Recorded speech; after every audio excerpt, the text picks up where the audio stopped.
Welcome, everyone. Welcome to our hosts, our Davos hosts here for the week. Thank you very much for having us here. Welcome also, thank you for joining us, Seer King of the Belgians. Thank you very much. Good afternoon. I'm Kevin Delaney. I'm editor-in-chief of Quartz. It's a business news site that you can find online at qz.com. Thank you for joining us for the discussion today about rebooting global growth. We have an excellent program, and we're going to involve you all in the discussion. This question of rebooting global growth is one of the most profound questions of our day. And it ties into many of the other ambitions that are voiced here in Davos this week. Reducing inequality, welcoming migrants, ensuring women can make their just contributions and reap their fair rewards from the economy, and transitioning to a sustainable carbon footprint globally. All of these are much harder to achieve without robust economic growth. And what seemed like a tough challenge a few weeks ago, in the most recent days, might seem even harder. China is officially growing at its lowest rate in years. The IMF, for the third time in the last year, has reduced its global economic forecast for this year. A new PwC survey of CEOs shows that just 27% of them think that growth will improve this year. That number was 35% a year ago. You look at the global markets, investors are spooked. Christine Lagarde of the IMF has described the current state of the global economy as the new mediocre. Some people fear worse than that. So I'd like to start, we're going to involve you in this discussion today, and I'd like to start by asking it for a show of hands in the audience. This may seem like a simple question, but please raise your hand if you are pessimistic about the global economy. Can you put your hand up if you're pessimistic about the global economy?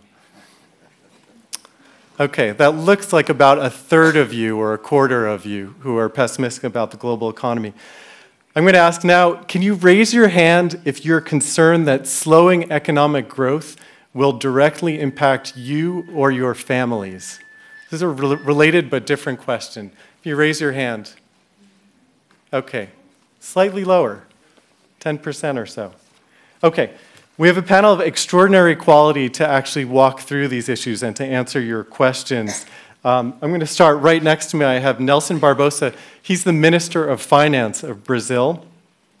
Next to him is Enda Kenny. He's the Taoiseach of Ireland, the leader of Ireland, the Irish government.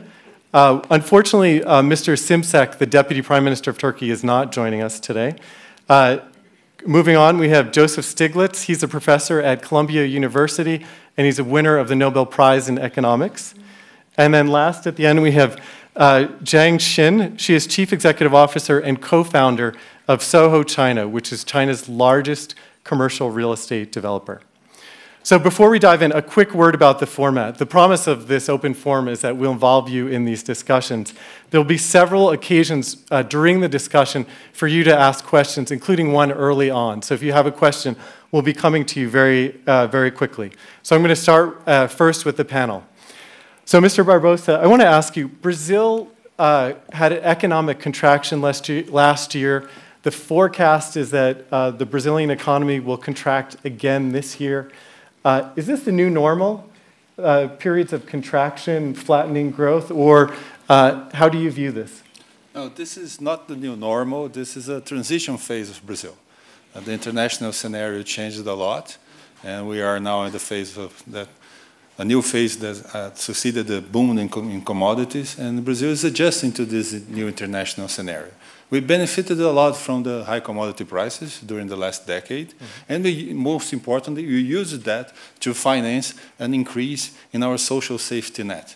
That reduced the inequality in Brazil and contributed to a very virtuous cycle of reducing poverty, increasing investment, increasing productivity. But in the last 3 to 4 years, the situation changed, both domestically and internationally. And now we are facing the challenge of consolidating the social achievements that we are managed to have in the recent past and preparing our economy for this new phase, this new environment of the global economy. So it looks like a tough year for Brazil, again, with contraction, but you're optimistic in growth beyond that? Oh, yes. Brazil is still a large economy, the seventh largest economy in the world, 200 million people, and most important, a very diversified economy in terms of products that it supplies. We make plants and we export iron ore. We export oil and we export some high-tech products as well. So the question is to prepare our economy for this new phase of the global economy, and that requires some structural change. We are in the middle of that, and we are also an advanced democracy, so this kind of structural change has to be discussed with all the stakeholders, and this process is underway, and I'm pretty confident that we'll get through this transition phase. Ms. Jin, I want to turn to you. One of the topics of discussion this week has been China, and China's growth has been slowing. There's a lot of concern, particularly since China represents something like 15% of the global economic output and has spillover effects in other countries. As a private business person, how concerned are you about the economic outlook for China?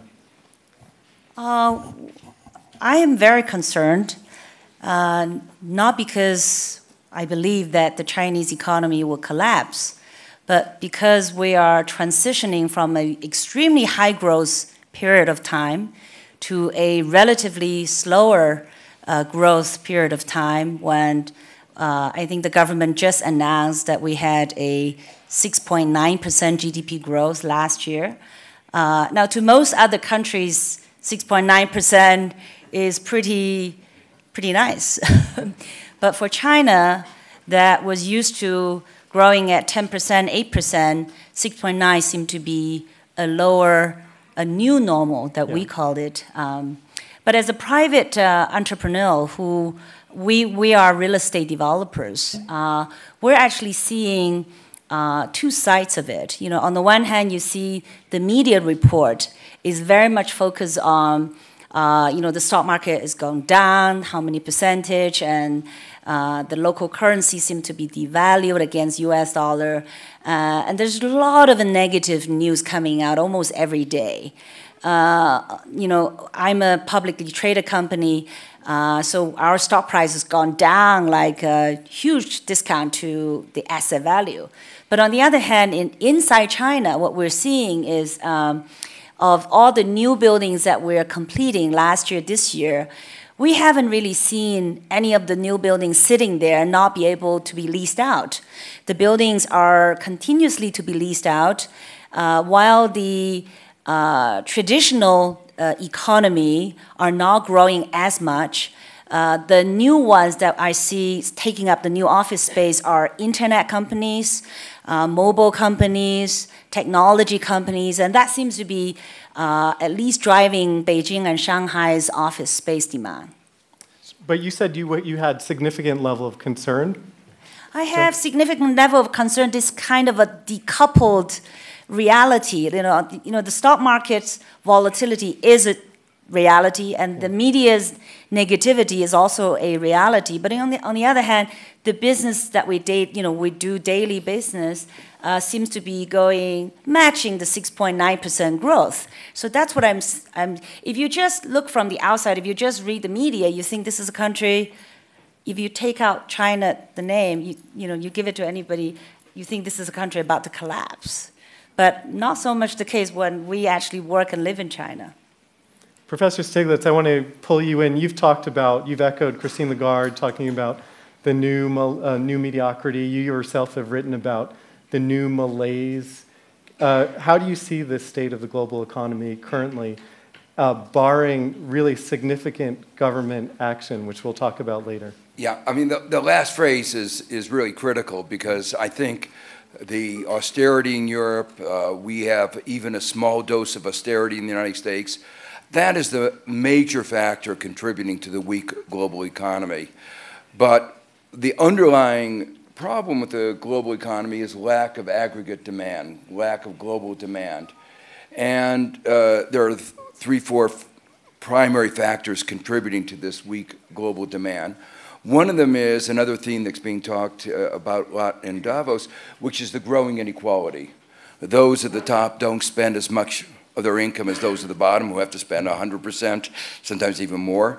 So when you have this growth of inequality, which has been really quite astounding in the last third of a century, you're going to have a weak economy. The second thing is that countries all over the world are going through a structural transformation. And that structural transformation is hard. Markets on their own don't do it very well. Each of the areas of the world have their own structural transformation. Nelson was talking about the challenges facing Brazil. China's going from export-led growth to domestically demand-driven growth. The United States and Europe are going from a manufacturing economy to also a service-based economy. And all of this, historically, markets, for reasons I could explain, take a long time, never do this very smoothly. And we're seeing that once again. So that's actually contributing both to the global weakness in demand and to the growing inequality. The third has to do with the transformation in China. China, over the last 15 years, and particularly in the last 7 years, has been the engine of global economic growth. And part of that has been enormous demand for natural resources. Brazil benefited from it. Africa, Latin America benefited from it.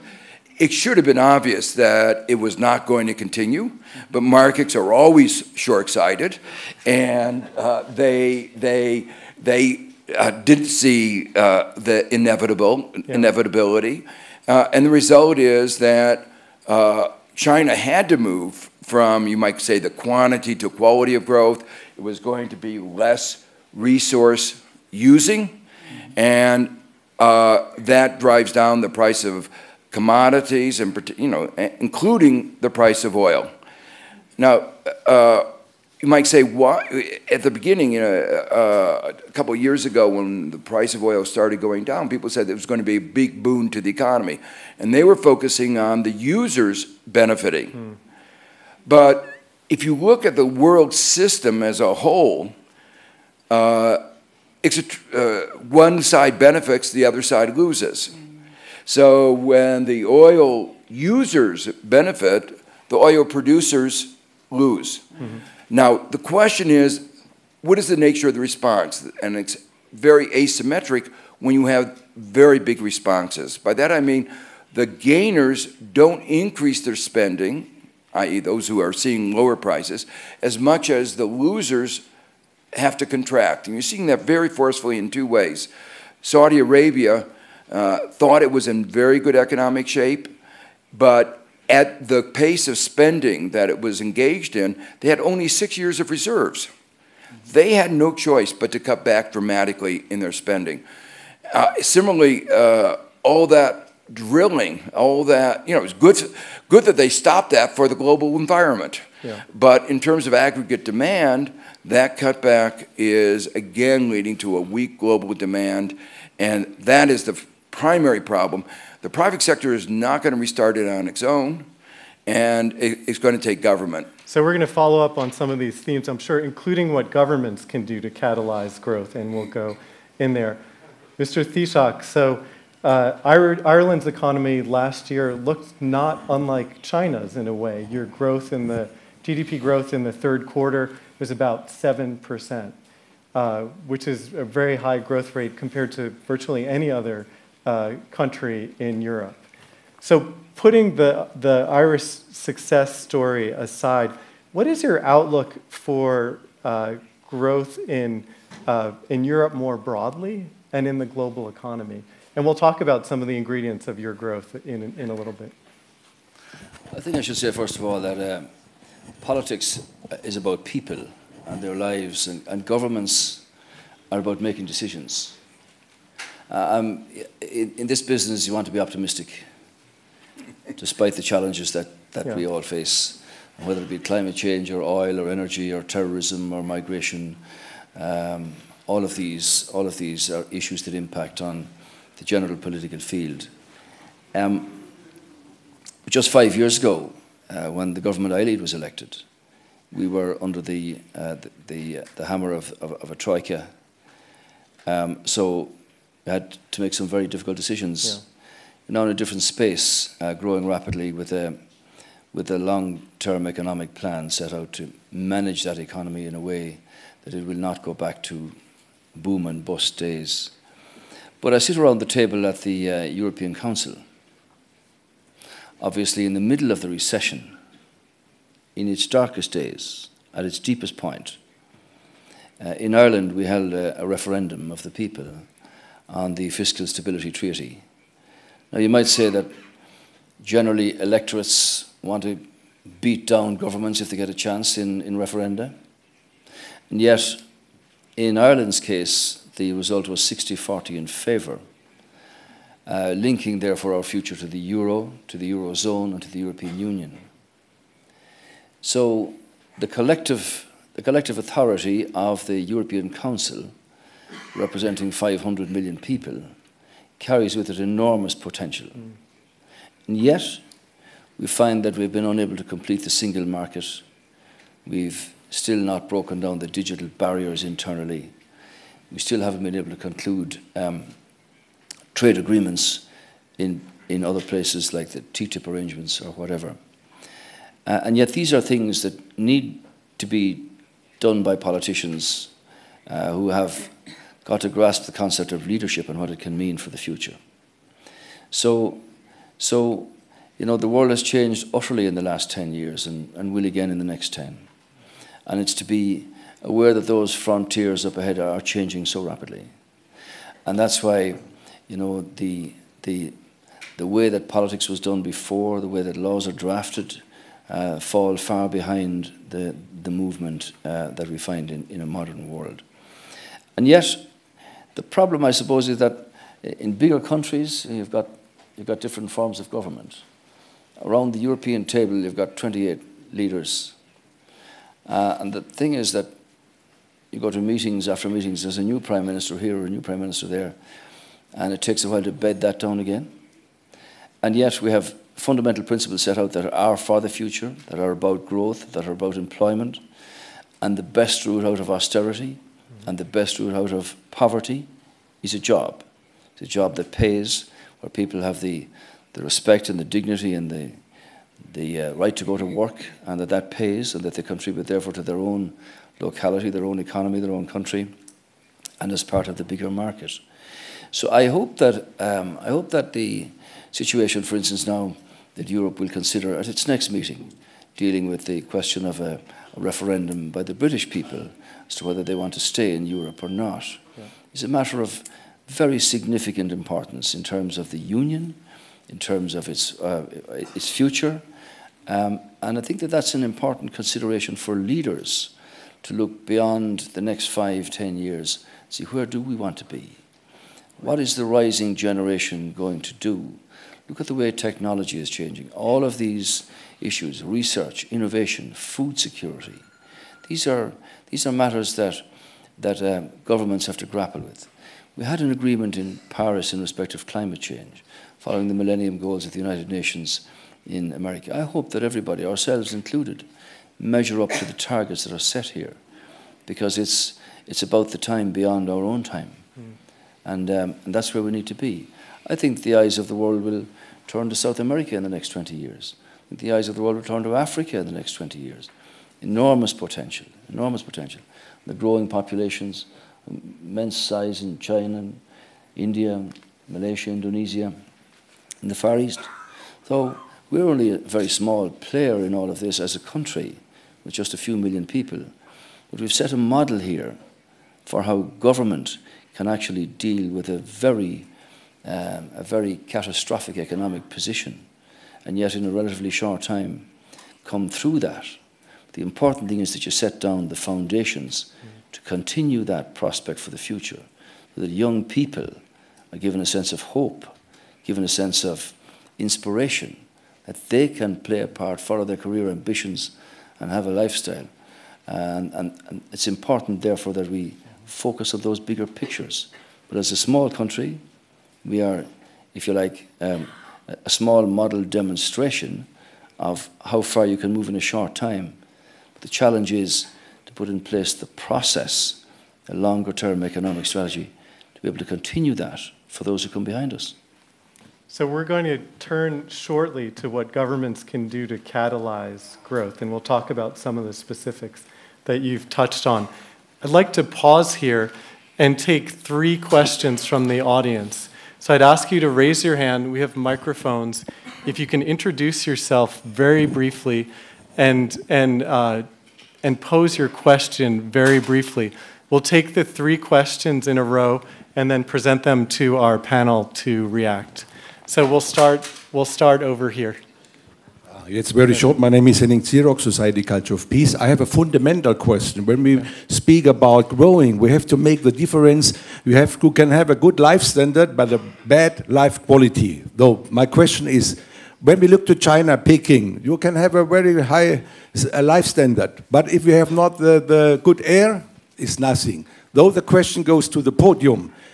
In Paris, the people decided we have to go out of this energy oil because they make a lot of problems. Yeah. Though the question is, have we not to link the question of growing economy with the question, what is the link to life standard and life quality? Great, excellent. So I have that question. We'll take 2 more questions. The next question is over here.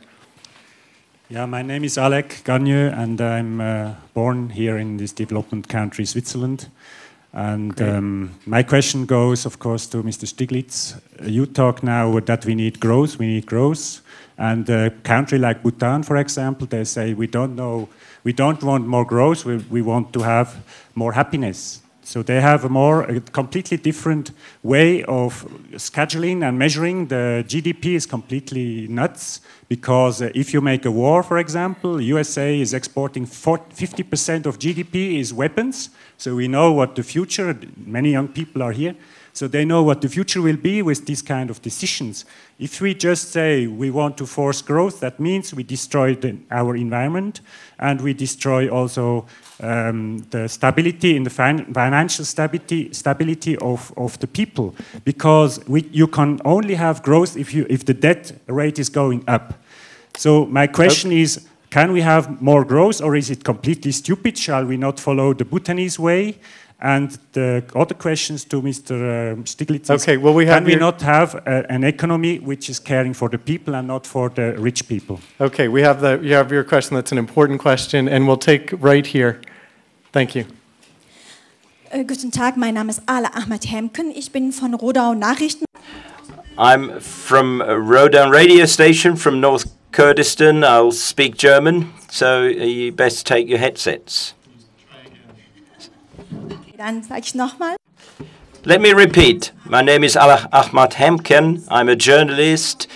I'm a Kurdish and work in Iraq. I work for a radio station. My question to you is, there are many countries that depend on the exporting of oil. Oil prices are very low now. You know that. How do you see the future of those countries? For instance, Kurdistan. I'm a Kurdish myself from the Iraq, and Kurdistan is now fighting ISIL, and the terrorist threat is a threat to the entire world, not only to Syria or Kurdistan. Now, in this country, if they are unable to export oil, how can they survive, and how do you see the chances of them to survive? Thank you. The question. Thank you. That's the outlook for oil exporting countries, and a question about the link to instability and terrorism that can be related. So we have 3 questions for you. The first 2, I think, are directly related. They're the question of the quality of growth. Are we measuring the right thing when there are environmental impacts? Maybe happiness is a growth measure. Professor Stiglitz, would you like to Sure. start? I chaired an international commission on the measurement of economic performance and social progress. And it dealt precisely with that commission, with those set of issues. And the work is continuing under the OECD on something called the High-Level Expert Group on the measurement of economic performance and social progress. I think the points that have been raised are absolutely right. GDP is not a good measure of economic performance. It's not a good measure of well-being, and it's important that we recognize that, because what we measure affects what we do. And if we're measuring the wrong thing, we're going to do the wrong thing. Bhutan's, I love their expression, they call it GNH rather than GDP. GNH is gross national happiness. There are several aspects, I can't go, in a limited time. One of them is sustainability. If we have a planet that's being polluted to the point that our lives are at risk, in Beijing and Delhi, you can't breathe the air, what good is it? It's actually shortening life expectancy. We talk about inequality. GDP in the United States has gone up every year except 2009. But most Americans, let me repeat, most Americans are worse off than they were a third of a century ago. The benefits have gone to the very top. And so at the bottom, the real wages adjusted for inflation are lower today than they were 60 years ago. Yeah. So this is an economic system, no matter what you say about GDP, that's not working for most. So you're agreeing that it's the wrong measure? It is very much the wrong measure, okay. And we have to revise it. And I could go on and, when you're spending, I think the point about defense spending, security spending, are not increasing our well-being. Yeah. And they are destroying the well-being of people in other places. So the expenses, the multi-trillion dollars that we spent on the war in Iraq did not increase either our security or our well-being. I want to turn to Mr. Barbosa, whose government stewardship of the economy is measured by GDP, among other things. How do you see that question? Well, I think for sure GDP is not the only variable to be the object of economic policy, but coming from an emerging economy that still has a per capita income that is a fourth of what you see in the rest of the world, increasing per capita incomes is still very important for emerging economies. Our challenge is to combine that with other objectives, because as someone said, you can increase per capita income and still increase inequality. So that's why decreasing inequalities is as important as raising the per capita GDP in emerging economies. I think this is a topic that is unavoidable in the 21st century, and that requires government action. Yeah. I think what we have been seeing in the past 25 years, no doubt that the market economy is the best engine for growth. The market can produce a lot of productivity gains, the market can produce progress, but the market also produces too much inequality and too much volatility. And we have to find ways for the government to cope with that in a complete different environment in this 21st century, because we are now facing an aging society that will require more government action, a different government action, but for sure some government action, and government coordination to face the issues of the environment, because in that area we are all in the same boat. No individual initiative will be able to deal with the problem. So I think these are the top priorities and the challenges for the new role of the government in the 21st century. So we're gonna shift in a moment to what governments can do to catalyze growth more specifically. The third question that we were asked is, what is the outlook for oil-producing nations at a time of very low oil prices? And in particular, are there implications for political and security stability, basically? Can I jump in yeah, here? Put it in a broader context. There's a phenomenon called the natural resource curse, which emphasizes that countries with more natural resources, on average, have not done very well. We're here in a country, Switzerland, that does not have a lot of oil. It doesn't have a lot of other natural resource. Its most important resource are its people. And it's invested in those people, education. And so the answer is you have to diversify your economy, not be as dependent on oil and natural resources, and strengthen your human resources. There is a view that I think for which there's considerable support, that actually not only is growth lower in natural resource economies, inequality is greater when it should be less, but conflict is also greater. And there is a view that if Saudi Arabia and Iran don't have any more money because the price of oil goes down to $5 a barrel. That's not a forecast. But if it goes down below where it is today, they are going to have to find ways of reaching better accommodation. They won't be able to, Saudi Arabia won't be able to fight some of the wars that it has been engaged in, and that there may be the economic realities will maybe, and hopefully, lead them to a peaceful solution to some of the conflicts. So before we move on, I'd like to ask for another show of hands from the audience. I have a question for you. Excuse me, we're gonna continue. You can ask later. The question was not answered about if the growth is going up, if the debt is also going up. Do you know, we'll get to that later. We need to keep moving. Thank you.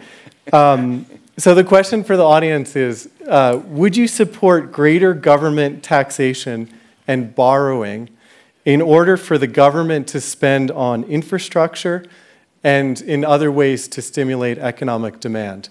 So the question is, do you support greater taxation and borrowing by your government to invest in infrastructure and other ways to try and help the economy? So if you would support that, can you raise your hand right now? Okay, we have 15%, maybe 20% of the audience is in support of that. It's interesting. So we're going to turn now to what governments can do. That includes that and some other things. Mr. Thishak, I'd like to start with you. Can you talk about what governments can do to catalyze economic growth, global growth, including the inclusive sort of growth that you and the others here have been talking about?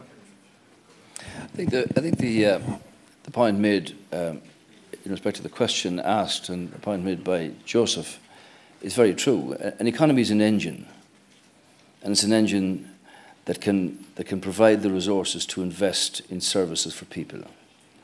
An economy is not an end in itself, it's about the people. This is the most important resource that Switzerland has or that any other country has. We've got some of the best demographics of Europe in terms of young people. Yeah. And that's the next generation, and that's where you've got to, they're out there in the system now. But what government have to do is manage its public finances prudently and carefully in the interest of the people. And the question you asked is one for decision by government afterwards. What proportion do you invest in infrastructure?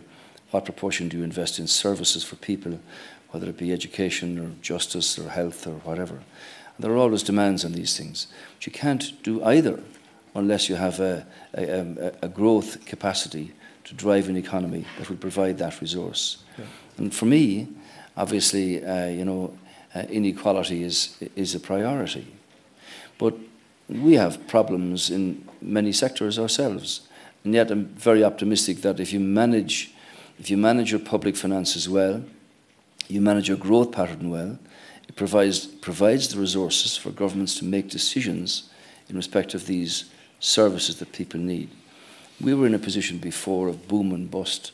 As sort of growth rates went up, so did public spending. We've now devised a different economic strategy for the longer term that will manage that carefully and keep public spending below the inherent rate of growth, which allows for decisions to be made by government as to how much you spend on infrastructure or services. It's also about taxation issues and how you can limit those in terms of better off people and those who earn more. So that at the lower end, that you look after those who are on the minimum wage, and at the lower end of taxation, that you allow greater benefits there. And in our case, we cap benefits of any of these things at 70,000. So they're focused on people who are in the lower middle income, who have to pay for everything, and as you say, pay 100% of their salaries. Yeah. For carrying on their lifestyles. And I think if you can translate that into a group impact from an entity as strong as the European Union, you don't need to have situations where you have 30% unemployment or 50% unemployment in terms of young people. These are opportunities that present themselves in a world that is changing so fast, where we need all the young people to have the opportunity to do their thing. So what am I saying? That as a small country, a small entity, we've actually demonstrated that working with people, you can actually make decisions that bring your country out of that mess, as it were, and that you look forward to that progress being continued and managed in their interests. And then you can make decisions that are deliberately targeted towards the marginalized or the lower paid or the workers, and you can limit the benefits of taxation for those who earn higher incomes, such as we have done and are doing in Ireland. Great. Mr. Barbosa, from the perspective of Brazil, the same question. What can the government do and what should it be doing to catalyze economic growth? Well, for sure, the government on the economic side has a responsibility to keep macroeconomic stability, because without stability, you don't have sustainable growth. Yeah. But the stability can be achieved in many, many ways. There's not just one road to stability. You can have a sound fiscal policy with different sizes of the state. Yeah. And this is a choice of the population. The population, at the end of the day, decides how much it wants to pay in terms of taxes and how much it demands from the state. So the question is to maintain macroeconomic stability, but the way you do that depends on what you want from the government. And I think, for sure, the last decades have shown that the government has an important role, both in emerging and advanced economies, in keeping inequality at a reasonable level. Mm-hmm. Obviously, that means different things in different countries. In a country like Brazil, where inequality is still very high, the government should enact to reduce inequality. Even in a more diverse scenario, the government should act to reduce inequality, but in a diverse scenario, the challenge is more to maintain the policies that keep inequality at bay than to expand that. If you're talking about a more advanced economy that's already have a reduced inequality, then the situation is a little bit different. But there's another area which is very important. We're in the middle of a transformation of the world economy, both technological, demographical, political, and this is very intensive in government. And the government must lead the way and not necessarily be the main actor, but the government is a coordinator of all the efforts, specifically in emerging economies in the area of investment. Mm-hmm. There's a repressed demand for better investment infrastructure, for large projects, and those projects can be done by the market. But given the uncertainty that some of these projects have, some government coordination regarding the risks, regarding the planning, is inevitable. Mm-hmm. So this is, I think, are the main challenges. Reducing inequality and have development policies that stimulate the market to do things that it will not do without some government guarantees. Yeah. So, Professor Stiglitz, so the participants today said that they would not, as a majority, support greater taxation or taking on debt to... You only asked one side of the vote. You didn't. Most of them may have abstained, so I just want to make clear. Okay. Well, assuming a low abstention rate to that question, how do you react to that? Well, let me first say that the circumstances in each country are different, and that was the point that Nelson, but in general, let me talk first about the United States and a little bit about Europe.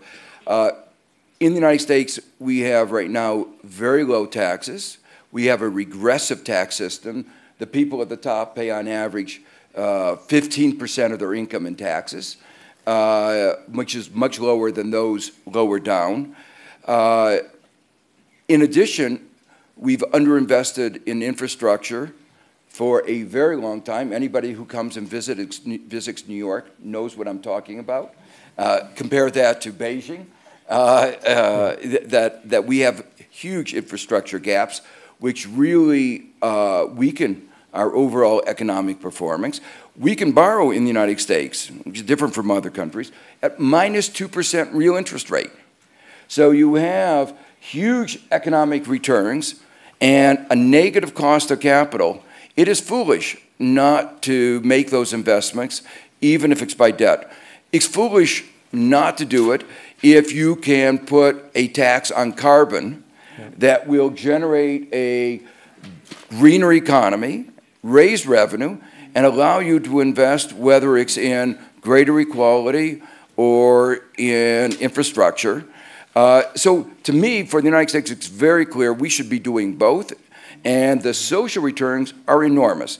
I think the same thing is true in most of the European countries. So it's more complicated because, what you need in the Eurozone is common borrowing, like the Eurobond. Yeah. And in the absence, if you have each individual, if each state had to borrow on its own, we would not be in the strength that we have. The final point I just want to make in terms of government investments, you mentioned investments in infrastructure, investments in people, and promoting equality. Nelson mentioned the important investment of the role of the government in promoting structural transformation, which is absolutely essential and which markets don't do a very good job. But there's one more I want to mention, which is the role of the government in promoting technology, and there's a subject talked a lot here. The private sector has been emphasizing its dynamic characteristics, but what is often forgotten that almost all those innovations are based on government-funded research. A beautiful book called The Entrepreneurial State that has documented how virtually all the important innovations that we've been benefiting from are really based on basic research done by government, whether it's in the biotech area where it was DNA, whether it's the internet, even the browser was actually done by U.S. government. So I think we have to understand that there's both a private and a public sector, but they can be complementary. That if you have the internet, it can open up enormous opportunities for the private sector. Ms. Shin, as a representative of the private sector, what do you think can be done to boost economic growth? I come from a country where the government owns half of the economy. Yeah. So it's a very different, we're talking about a very different role that the government plays.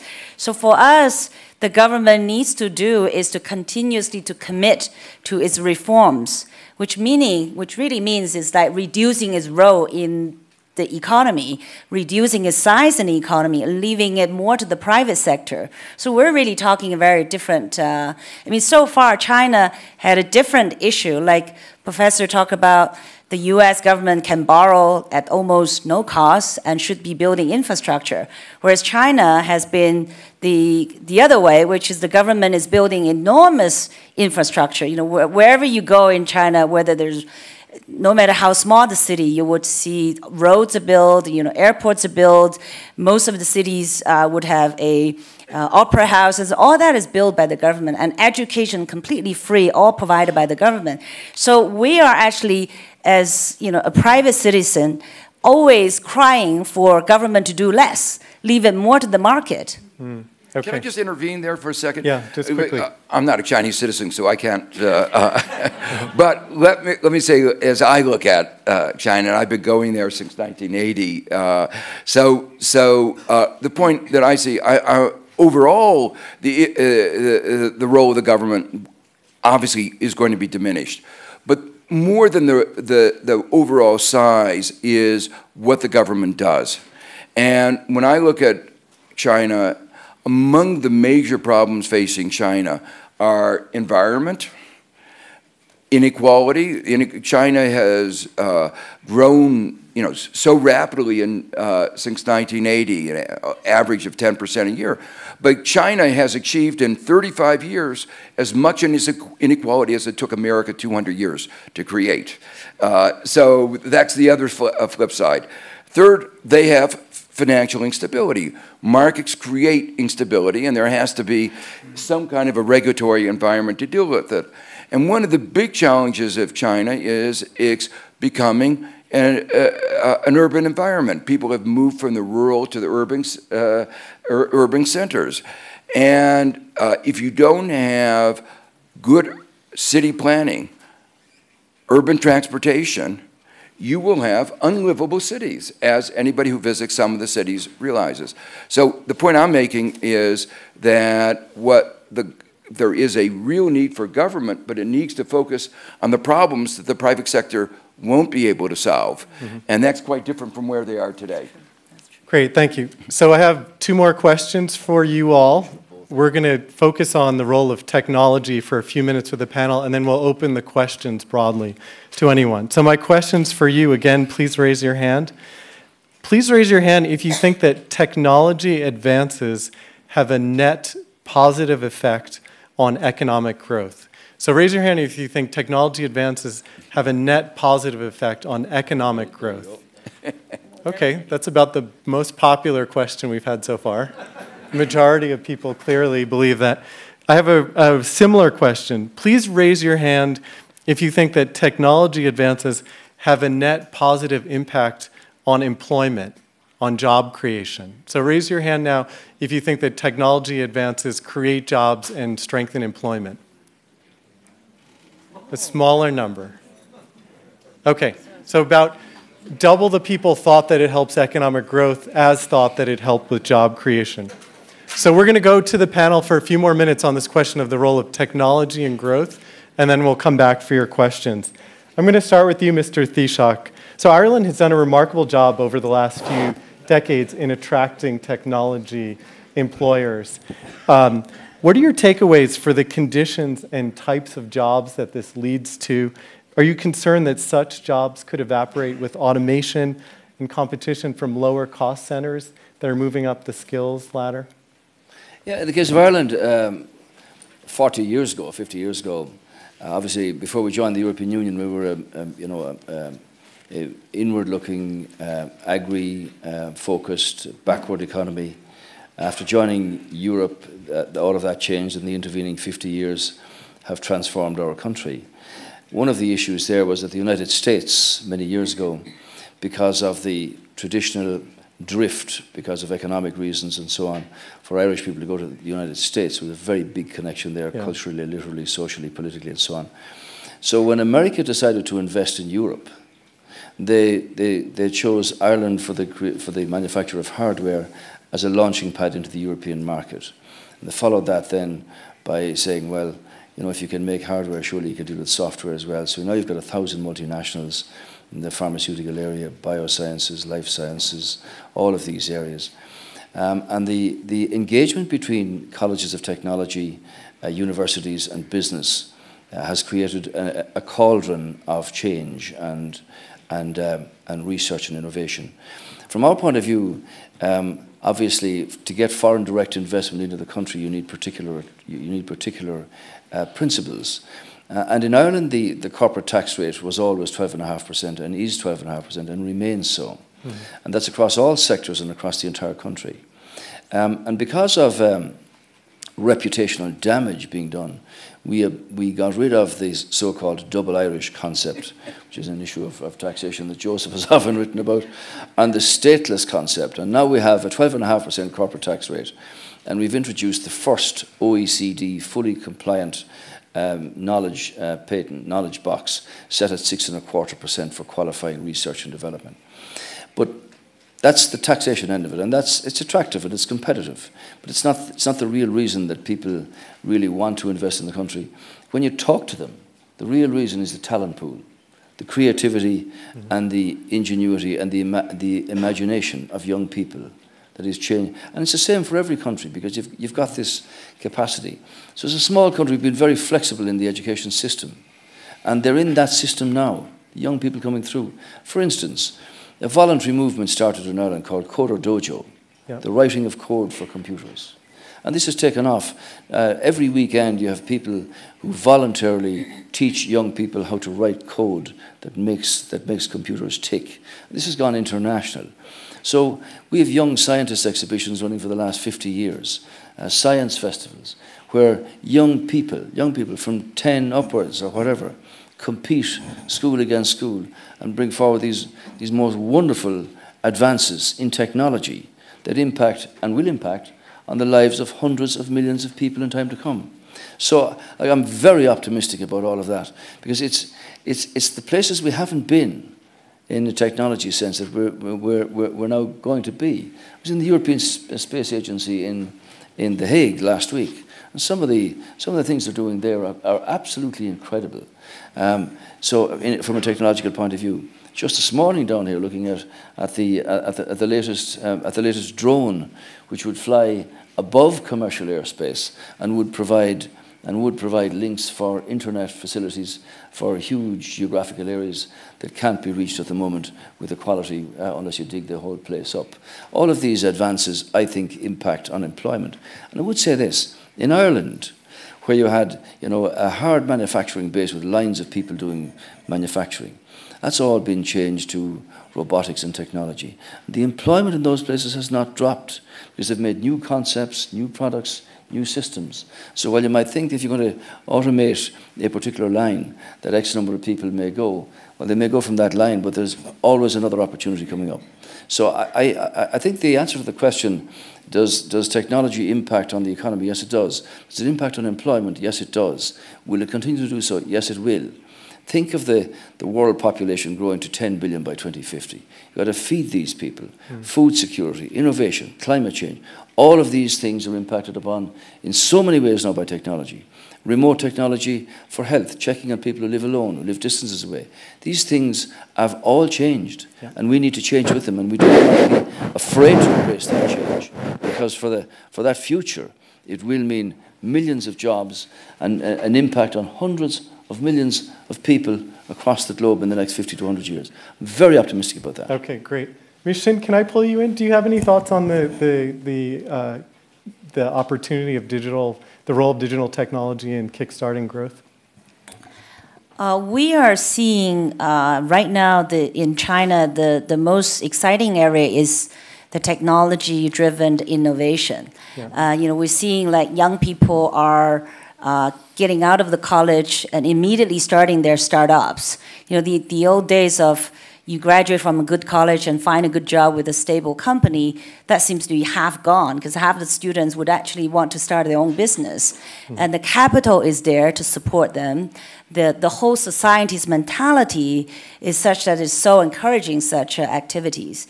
So I think that, we're just seeing exciting things happening there. We've recently started a new business, which is inside our office building. We create a co-working space, sharing office space. So these, we call this Soho 3Q. You can just come in with your computer and you walk into this kind of like a Starbucks-style office space and you meet other startups.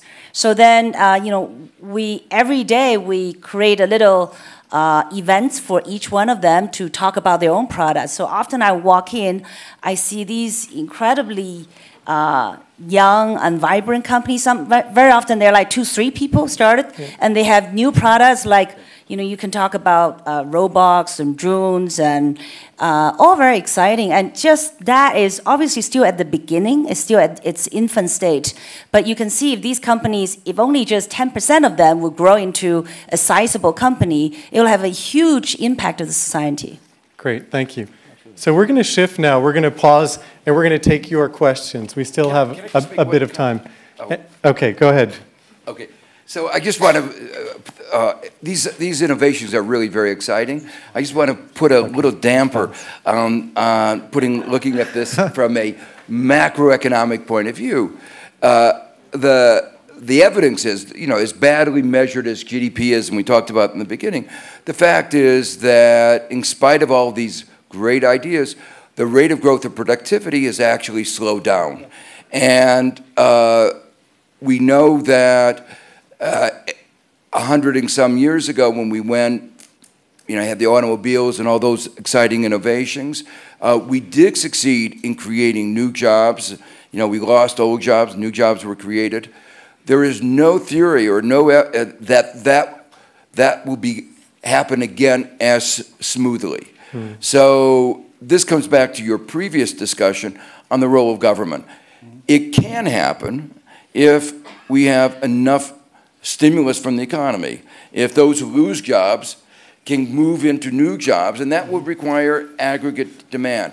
And we need it. We need to retrofit the global economy for global warming. So we have ample opportunity, but the problem is, without the government, it won't happen on its own. Okay.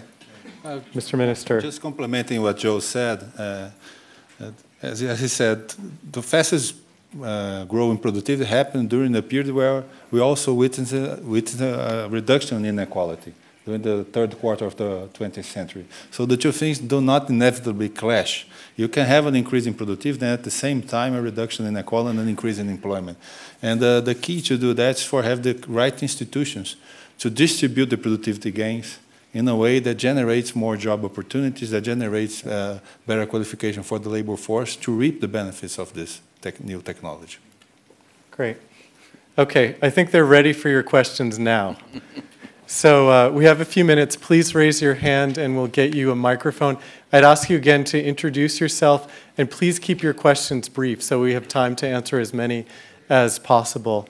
Where do we have microphones? Okay, in the way back there, I think we have a microphone.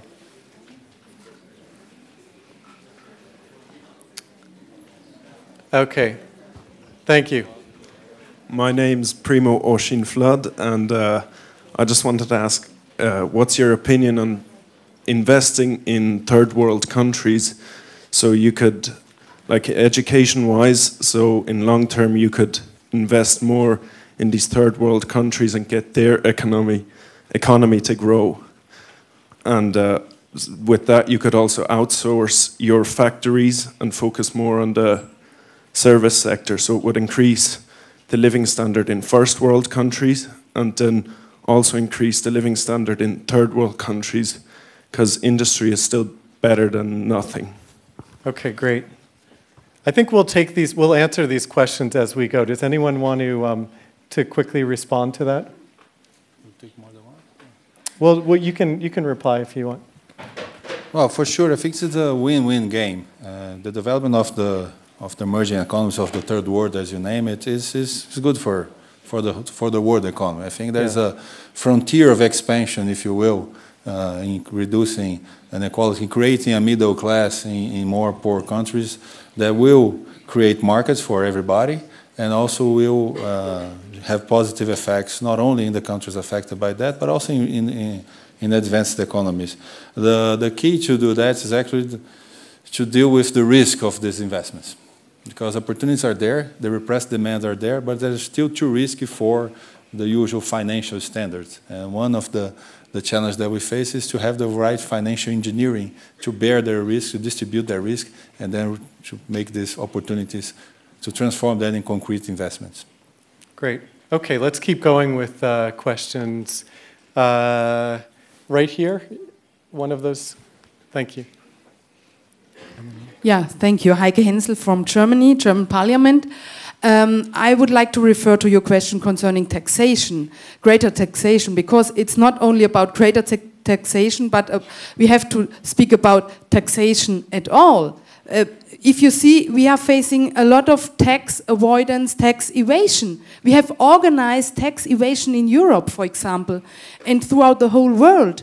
So the South, for example, every year loses more, up to $200 billion from south to north. That's a big problem. And you know, it's the taxation of the big companies, the multinationals. And all these CEOs are meeting here in the World Economic Forum. So my question is, do you confront them? Because there was the initiative last year of the Global South to install an intergovernmental tax body at the United Nations. The rich countries voted against this initiative. So if we don't tax the rich, the inequality is rising and rising. Now 62% have more belongings than half of the world. This we have to address. And I would like to hear some answers concerning this social inequality and tax evasion. And Thank you. Tax enforcement. Okay. Yeah, can I just say, go ahead. I agree with you 100%. I'm on an international commission that has been looking at this precisely this kind of tax avoidance and tax evasion. It's the global tax structure. It's the tax, what we call the transfer price system, that opens up the door for this kind of tax avoidance activities at a massive level.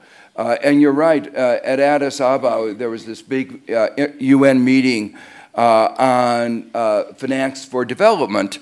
And one of the things that we said was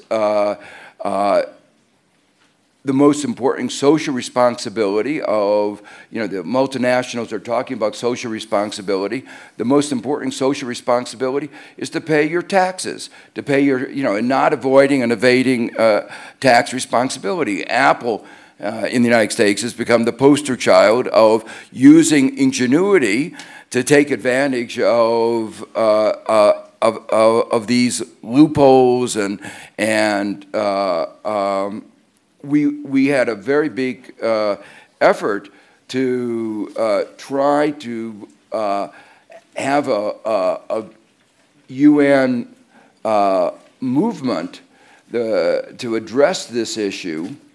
The view that we had was that the countries from which the tax avoiders were coming, like Apple, those governments should not be deciding how to structure a tax regime, because they will structure a tax regime that benefits their companies and not benefits the entire world. But the United States, unfortunately, supported by several of the European countries, argued that the tax avoiders and evaders should get together and write the rules so they could continue their tax evasion. So I was very disappointed with my own government on this. India was the leader of the multinational, of the developing and emerging markets, very forcefully arguing that there ought to be an international effort headed by the UN to deal with this. Mr. Taoiseach, do you want to add anything? Yeah, well, I just say that in respect to that, let me be very clear that Ireland was a case in point where Apple have been mentioned. Apple employ 5,000 people in Ireland. They pay their taxes. There are no special deals done with any company by our revenue commissioners over the years, and that's a case, obviously, that's the European Commission now looking at, not just in the case of Ireland, but in other countries as well. But obviously the European Council consider this, and the OECD have carried out their BEPS analysis and base erosion and profit shifting. And for one country, we've been very much forthright and up for that, because clearly the taxation system, the legal systems, are very far behind the digital systems. So we don't do brass plate companies in our country. So you have a plate with a company. Apple employ 5,000 people who go to work every day. Obviously, if you manufacture something there, you sell it in France or Italy, the intellectual property is vested elsewhere. These are the complexities and the challenges that are there. But I just want to make it clear that from our point of view, we defend 100% the authenticity of the way we do business with international companies. And there was a lot of talk, as you know, Joe, in the United States about Ireland being a tax haven, which is completely false, baseless, and untrue, and has been dealt with very clearly. And that's why in budgets we got rid of reputational perceptions with the double Irish concept and the stateless concept, and have it absolutely above board and out front for everybody. So just to make that point. Okay, thank you. So we have a few more minutes for questions. We're going to go on this side here. Thank you. My name is Thomas Julian from Germany. Given that the digital revolution is underway, bringing with it lots of risk and fears, what should governments do within the next 2 or 3 years to ensure that the digital revolution is actually improving social well-being? What can and should be done within the next 2 to 3 years? Next 2 to 3 years, what should governments do in terms of digital technology, ensuring, it's probably about this transition we've been talking about? Yeah, I want to just answer one little part of that, which is there will be job displacement, and one needs active labor market policies to help people move from the jobs that they're losing to the new jobs. And some countries have done that very well, but if you're going to move from the jobs that are being destroyed to new jobs, there have to be new jobs. Yeah. And that's where macroeconomic frameworks of ensuring full employment becomes absolutely essential. If you have a Europe where the average unemployment rate is 12%, the average youth unemployment rate is 25%, you're not going to, no matter how good your active labor market policies are, they're not going to really succeed in making that a smooth transition. Yeah. Okay, let's take some more questions. We'll take that question right there and come to this side after. Thank you. Winfried Weigel, Cleantech Capital. I want to come back to the topic of the panel. isn't a decreasing oil price a big boost, or should it be a big boost for the economy, except of course for oil-producing company or oil-producing countries? And Mr. Barbosa, Philou, what is your concept for your country to lead South America out of a recessionary environment? Do you want to start with the first question? Well, the second question, sorry. Yes, the second one. Well, first of all, Brazil is the largest economy in South America, and it obviously plays a big role in there.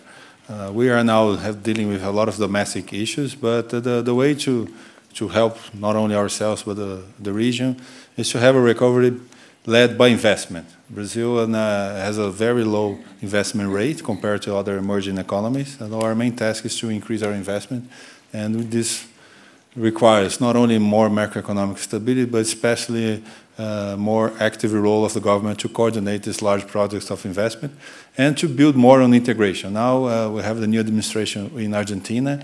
The trade flows between the two countries seems to be improving. Now we have a more flexible exchange rates between both of them, and I think this can build up a case of success and improve the bilateral relationships between the two main economies in South America, which will have spillover effects throughout the region. And Professor Stiglitz, you sort of answered the first question, which is what is the net impact of lower energy prices? Can you quickly summarize it again? Well, the real point is exactly what you said. There are winners and the losers. In dollar terms, they're exactly equal. Because and the real question is, do the winners increase their spending as much as the losers decrease their spending? And in the current context, given the magnitude of the change, it looks like the decrease in the spending of the losers is going to be greater than the increase in the spending of the winners. Yeah. You're seeing that very visibly in the United States, for instance, where we produce oil, net we import, but oil and gas. But the point is that the cutbacks in investment in the hydrocarbon have far exceeded the increasing spending from the fact that the gasoline is cheaper. So the net effect has been negative at this juncture. Okay, great. We have time for one question, and we're going to take the question right in the front here. Thank you.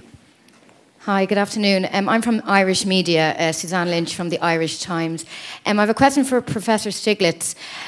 Just in relation to the Irish economy, you have written extensively criticising austerity policies, talking about the dismal failure of austerity in European countries.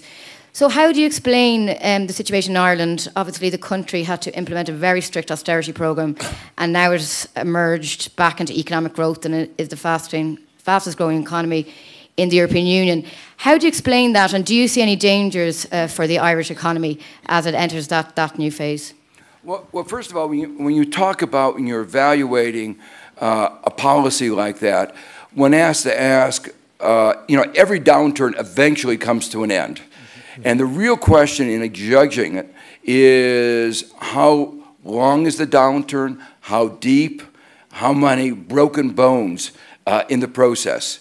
So what is still clear, true of Ireland, I'm pretty sure, even with your 7% growth, GDP per capita is lower than it was in 2007 and 8. So it's not yet, I wouldn't call it victory yet.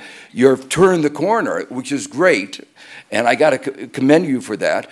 But there's still, you're looking for a lost decade in terms of when people say, where was the economy in 2008 and 2018? And they'll say, there was no growth or very low growth over that interval. When you look at the other countries, though, as I tell my students, you always grade on a curve. Among the countries that had austerity, you did the best. And there are lots of reasons for this, and we could go into that. But I think you ought to put it in perspective of what happened in the other countries. And the other countries had depressions.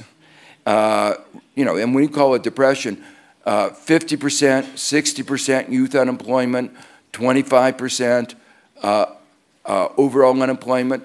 In Spain, they're also declaring victory because unemployment has come down from 25 to 22%.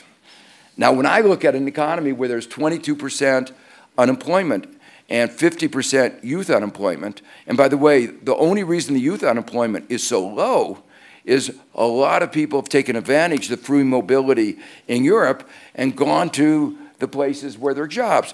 For the families, we were talking before about G&H, the families are not very happy. The fact that they won't be able to see their grandchildren, they'll get married and they'll settle down in other countries. It's something that Ireland knows about because that, you know, over a long period of time, families were broken apart by migration. So it helps the unemployment numbers, but the splitting of families and what it's done to the people in Portugal, Greece, and Spain is a disaster. So I think as I look at these policies, the question I always ask is, was there an alternative policy? And would you have been better off if the ECB had not forced you to take on some of the debt and from the private onto the public? In my view, obviously, correct answer to that is you would have been better off if you didn't have that debt. You would have been better off if you had had the assistance for a growth policy rather than an austerity policy. So, given the constraints, you did well. Great. Don't want to turn this into an Irish debate, but just let me say that we're looking at the future now. We've actually set out a longer-term economic strategy here to manage this for the future, to create a further 200,000 jobs by 2020, and among that to bring back 70,000 of those people, Joseph, that you mentioned, who can come back to a country where they're going to get a good job with a lowering rate of personal taxation to be able to compete with other lower personal income tax countries to deal with that very issue. And I might just say, we're not declaring any victory here. We're reporting progress, and we're reporting the management of that progress for the future in the people's interests. Great. We're gonna stop the questions there. So just to quickly summarize on the discussion today, there's a high degree of concern about the direction of the global economy. We have panelists today who I think, for the most part, we have to check with Professor Stiglitz, have chosen to be optimistic about the direction of the global economy. Are you an optimist on this? No. Okay. For the record, he's not an optimist. I'm not running for office. That's fine. I don't have any public office, so okay. I can take a different view. So the consensus, the participants here, in general, were very against increased taxation for investment in economic growth, which is interesting. And the role of technology, as both among the participants and our panelists, seems to be a net positive role as long as governments are managing the transition and the structural changes that brings for employment. So we're going to stop here. I want to thank you. Join me in thanking this incredible panel that we've had here. Ms. Shin, Professor Stiglitz, Mr. Cisak, and Mr. Minister. We'd like to thank you all also for participating. It's been an excellent discussion. Good. Thank you. Great.